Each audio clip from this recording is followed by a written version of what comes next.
Superman's pissed. What is up, Flick fans, and welcome back to my channel. I need you guys in the comments down below and let me know, did you enjoy the movie Brightburn? Because that's what we are talking about today. I'm going to tell you guys whether or not I think it's worth watching, because that's what we do here. I was very pumped for this movie, but did it deliver?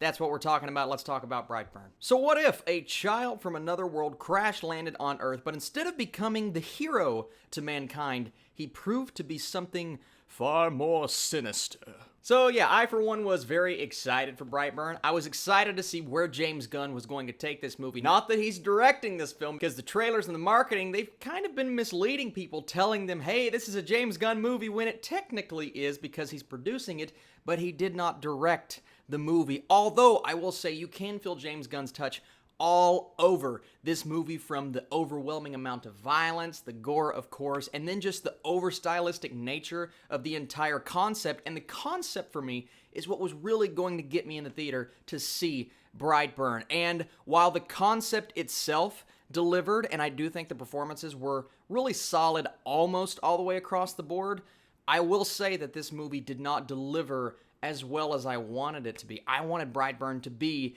Superman, but the opposite of Superman. Like the premise says, what if instead of going good, he goes bad? And we did kind of get that. We just got a more simplified version than what I was expecting. I wanted this movie to go into more detail. I wanted it to pack a bigger punch than it actually did. And like I said, I really enjoyed the cast. Elizabeth Banks, of course, is the standout here. She is fantastic. One of her better roles I've ever seen her in, just because she has everything. She has the emotion, she has what the mother is supposed to do in this story, and it really did feel like a Martha Kent situation, where she was the mother of this child, and she knows he is meant for good, but is he really meant for good? And this kid was actually pretty good. I liked the kid. When he was supposed to be menacing, he was menacing. When he was supposed to be this normal kid, I kind of believed it, even though he was still kind of creepy, but that's what this movie is all about. It's a creepy film. It is also one that kind of tiptoes in the horror genre. Did it scare me?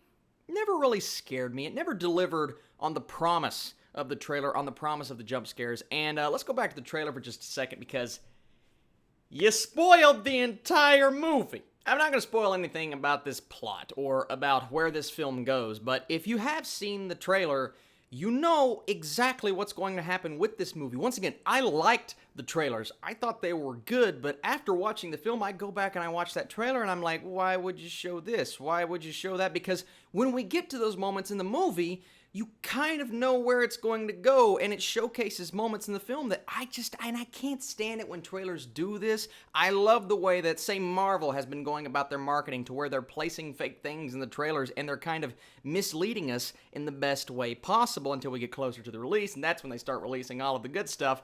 Brightburn, while the trailers were really good, and actually, if you go on James Gunn's Twitter page, he just released a 1-minute animated trailer today. Now, that trailer was awesome. One of the coolest things, marketing techniques I have ever seen for a movie. James Gunn has really been pushing this film, and pushing it in a really good way, but the first 2 trailers for Brightburn literally showed way too much, and it kind of compromised my experience, not gonna lie. Then you get to the movie itself, and it was just oversimplified. It's like, oh, we're gonna start with this story beat, this very predictable story beat, and then we're gonna go here and go there. And I saw, even without the marketing, I could have guessed everything that was going to happen, beat after beat after beat. They never really try to swerve you with this story. They never make you think that, oh, we're going to go in this direction, but we're really not. You know, I love when a movie can do that, and I could tell, even though I could tell that James Gunn had a part to play in this movie because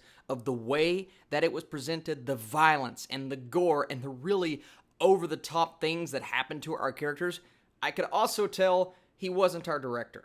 The director's name is David Yurovesky. I hope I'm pronouncing that right, but he did a competent job. He did a good job bringing our actors together and allowing them to work off of each other. The dynamics were very well set up. The movie itself, that's what I kind of have an issue with. It's very rare that I comment on how much editing took me out of the movie, but it just felt kind of thrown together. The film was not very well edited. You go from scene to another scene, and it feels kind of jumpy, and then certain transitions didn't necessarily work for me. The movie never really knows how to explore this premise to the level that I think it should have, because you have a story here that could have been incredible, and it was good. I'm not saying this movie was bad. It had all of the beats that you want, and if you go into this movie wanting an evil Superman story, that is exactly what you're going to get with, like I said, good performances. But if you want any more than that, then I think you're going to walk out being disappointed, because this story is just so